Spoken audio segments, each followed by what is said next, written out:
Closer. Closer. That moves me on to my ushers. Dexter, Jay and Zane. They've done a lot of running around this morning, making sure that everything ran smoothly. And I'm sure you'll agree that they look, well, halfway respectable. And I'm sure that's not going to be the case come midnight. Now I'm sure Lawrence actually made, Lawrence, it's the same person, made a massive effort this morning. And it was very much appreciated when he offered to record the ceremony. And I'm sure you all saw him walking up and down the aisle, getting in everyone's way, making a bit of a nuisance of himself. So we're not sure quite what we're going to do when we then found out that he forgot to hit the record button. So please all wind him up about that for the rest of the night. We appreciate it. Oh no, I forgot!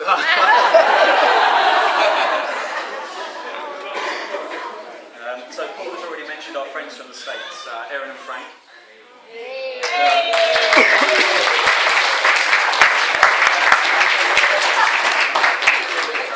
Liz and I are bowled over that you've made the effort to come all this way to celebrate with us. And it's been great to getting to know both of you over the last couple of days. We want to wish you all the best for your family, and we think you're going to make amazing parents.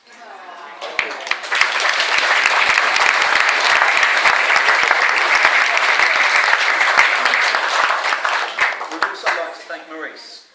She spent a lot of time and effort adding some creative flair to this wedding.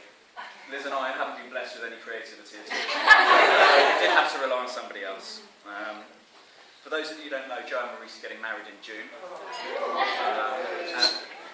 And although we can't offer any creative flair to help, we look forward to helping as much as we can. I want to make a special mention to my nan.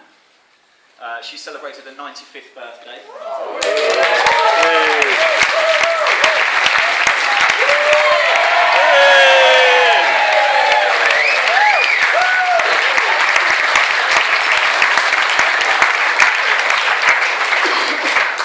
And also to Mrs. Grandad, who, as Paul said, unfortunately couldn't make it, but I'm sure he's thinking of us as we are of him.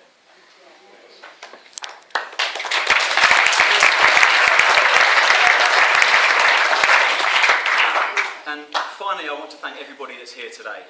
This is singularly the most important day in Elizabeth and I's lives together, and we're honoured to be able to spend it with the most important people in our lives.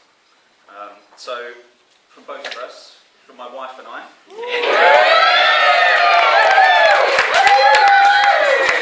I'd like to wish you all a very happy New Year, and all the best and happiness and success in 2013.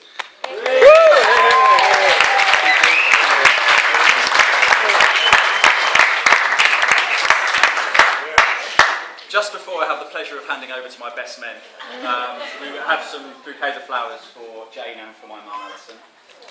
Just to say thank you for all your help.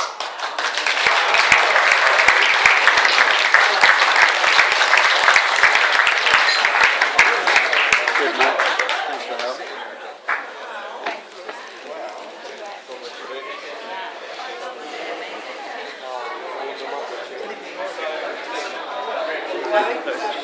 Well, it is. Of course it is. That leaves me just to pass over to the best men. These guys, Richard and Oz, organised an amazing stag do for me. And I'm sure everyone that went will agree that it was a great weekend, followed by an equally painful week of recovery. Definitely get into awful weekends like that. So I've known Rich and Oz since primary school, and I think there's just a couple of things you should know about them. Rich is very good on Photoshop, and Ozzy is a little bit mental. Over to the best man. Hey!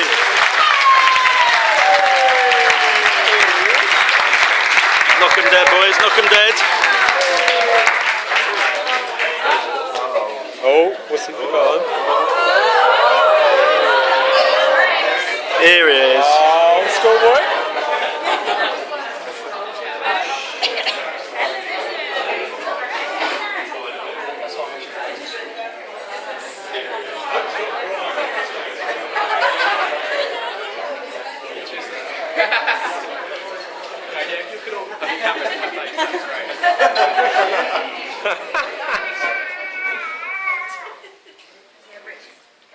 So, good evening everyone. Good evening. Richard. See what we did there? Well, we are, of course, the best men. Now, doing a speech is always quite a nerve-wracking experience, but we've been given some good advice to help calm our nerves. Which was to picture everyone in the audience as though they were naked. So if all the women could unfold their arms, it would be most appreciated. So this is a great honour, and one of the first concerns about writing a speech was about how long it should actually be. Because we've all been to some best man speech, and the guy's literally stand up, talks to 10-15 seconds, sits down. In other speeches, he's there, he's talking for 30 minutes. So we know it's key to get the length of time right, and I'm sure there's some bets out there as well about how long we're going to practice on for. So we consulted some people, and one of the chaps was a chap that Andrew worked with. He writes speeches in government. And he said that a good rule of thumb is that the best man's speech should last for as long as it takes the groom to make love. You've been a fantastic crowd. Thank you so much. Good night.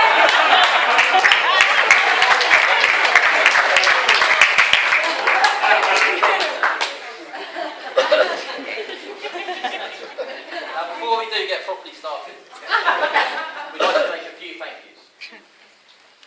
So to Paul and to Jay and to Brian Talley, thank you very much for such a fantastic day.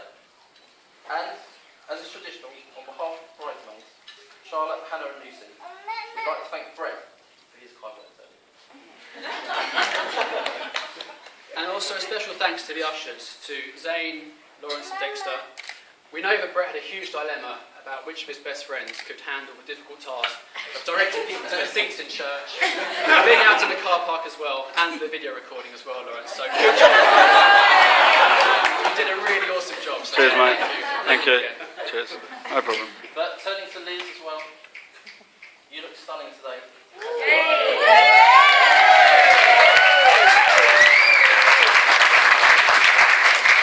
I think all the gentlemen in the room will agree with me when I say that it's a sad, sad day for single guys. As another beauty leaves the available pool. And I think the ladies in the room will agree with me that today has passed by without so much as a word.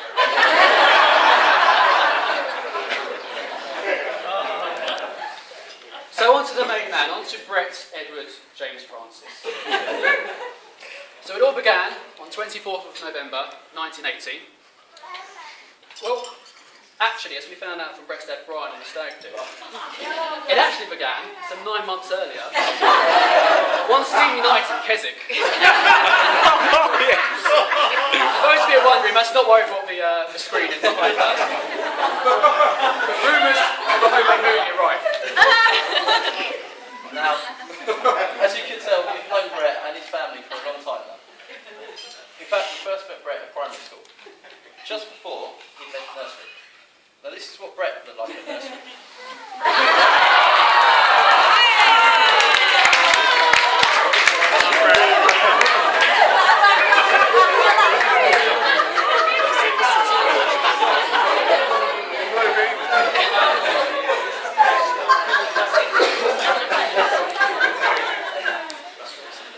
Now, obviously, we didn't actually know Brett at this point, and he was only 4 years old, so we haven't got any good stories. But the Jimmy Cranky lookalike was just too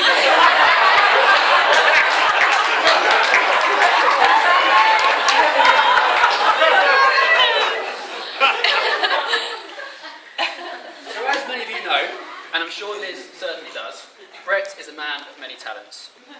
And one of his relatively unknown talents, especially if you've seen him on the dance floor over recent years, is that in his younger days, Brett was in fact a very accomplished and excellent tap dancer.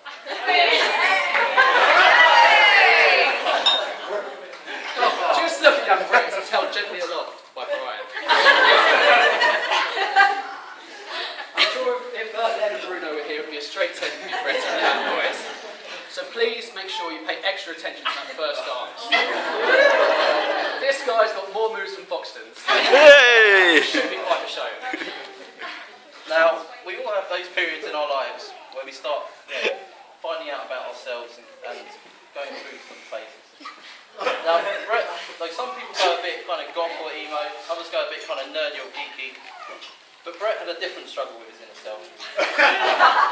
He went through a patch where he decided that what he really needed was blonde highlights, a pink earring, and a gold ring on either hand.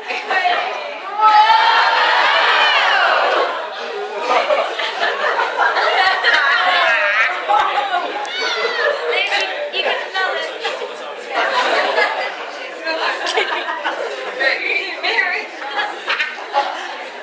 Now, Brett really thought he looked extremely macho at this point, but we thought it had a slightly different effect. But in your defence, Brett, they do say men with PhDs are better prepared for marriage. They've been through some pain and they know how to buy jewellery. So after our A-levels, I had the pleasure of travelling with Brett around Southeast Asia. And after 6 months, you really do get to know somebody. Especially when that person insists on sleeping naked, as Brett always does. Nobody really knows why, Brett, but I assume you still do it. I hope you still do it, Brett. You've got someone.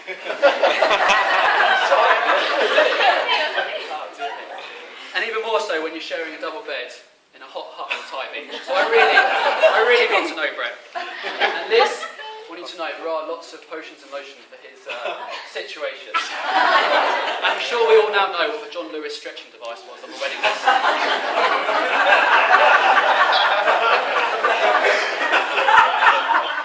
But of course, travelling is not easy with Brett, if you know what his eating habits are like.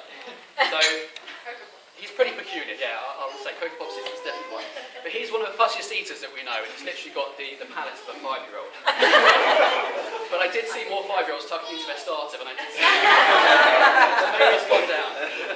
One trip that springs to mind is when we went on a lad's holiday to Malia. We pushed the boat out, we went to a 4-star, all-inclusive hotel.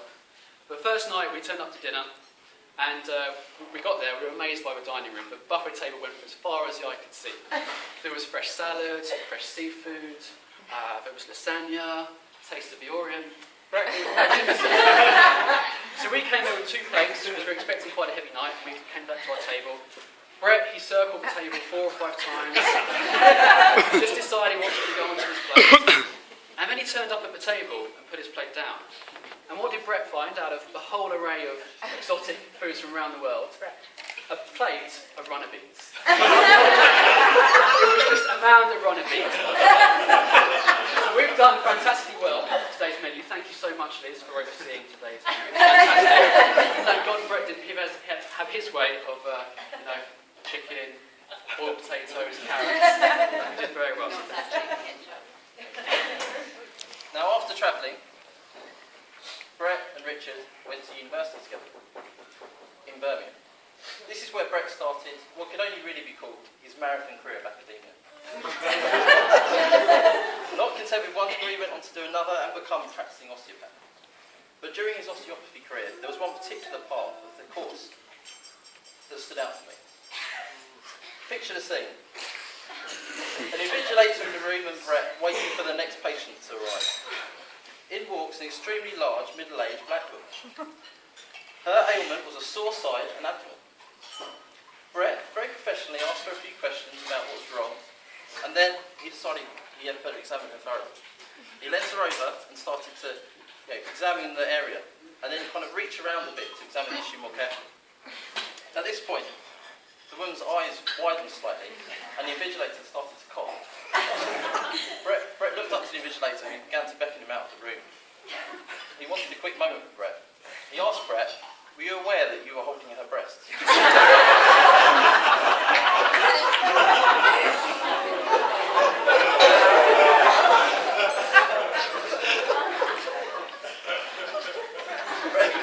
Brett responded that he obviously didn't. He had absolutely no idea how her boobs were that low down her body. But after that little hiccup, Brett sailed through and made a very solid career of osteopathy.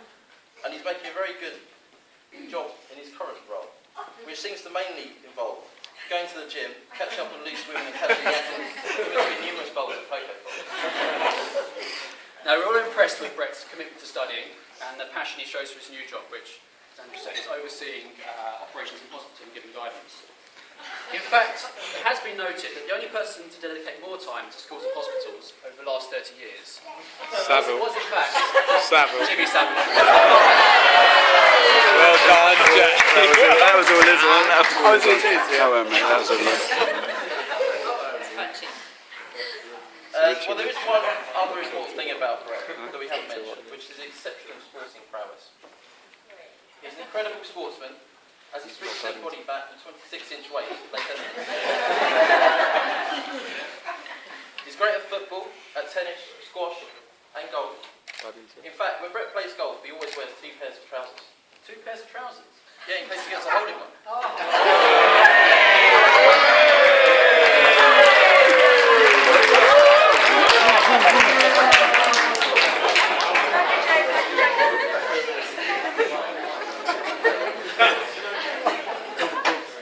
Now, the British School of Osteopathy also played another important role in Brett's life. And without the ski trip to Les Arcs in France, we wouldn't all be sitting here today. We were both lucky enough, Richard and I, to be on this trip in New Year's Eve 2006, when Brett and Liz first met, and their romance blossomed over a few trays of Yates. It was a fun and drink-filled night, and we all had our own stories to tell. For Brett and Liz, their night culminated in a passionate roll in the snow. Now, the next morning on the walk down to the slopes, Liz was walking rather gingerly. She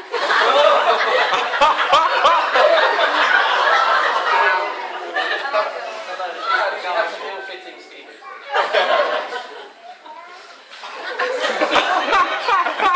So it's customary, I'll move on, to give advice for lucky couple. So what I got in my hand is a £2 coin.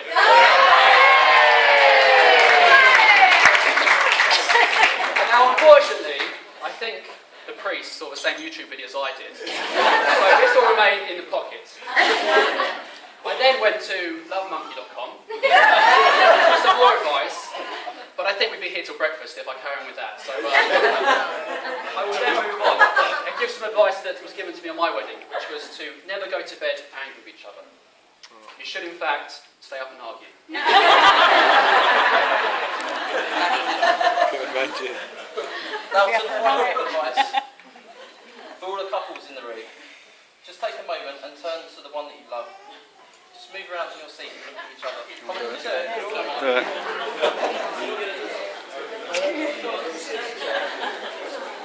He's on his own this kid, I'm not leaving him.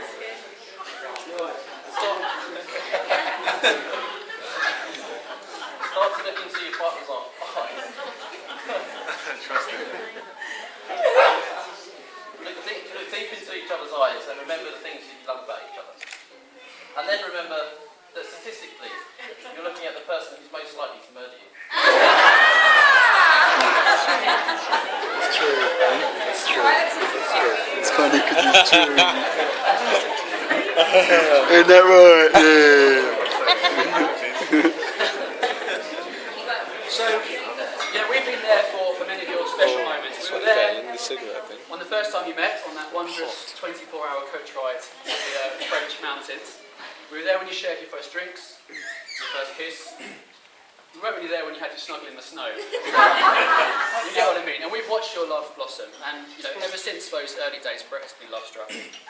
And ever since those early moments, Brett would come back to us and he'd say that you both make a lovely pair. A real lovely pair.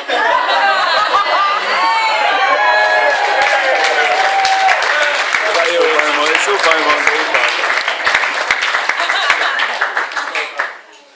Now, we both know that you're really excited about your honeymoon and that you can't wait to go away to North Wales. Yeah, Brett too is going to Bangor for a week.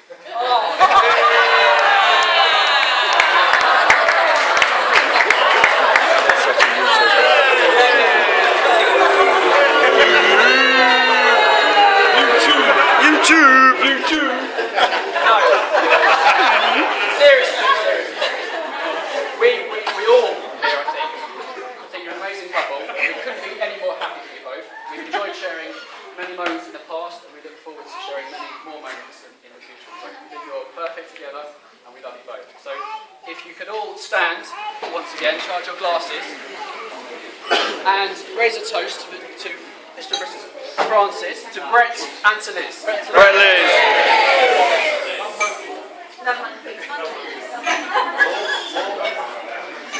That's it.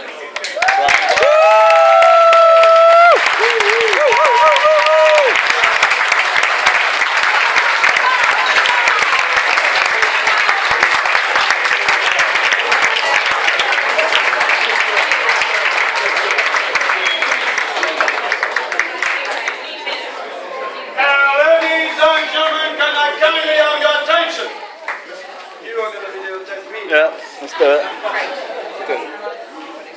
Now it is my turn to talk.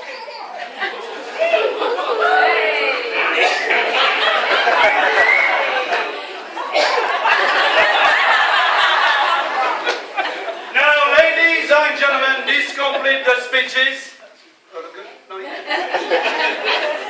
Is it on? It's not on. The bride and groom has made for you to use and abuse a photo booth, which is in the photo lounge. And also, ladies and gentlemen, there is a beautiful picture of a lovely couple to be signed on your left-hand side here. So please do leave a little note. Also, ladies and gentlemen, I would like to thank the bride and groom and parents for making the amazing choice, the right choice, the wise choice on choosing moi to be the master of ceremony.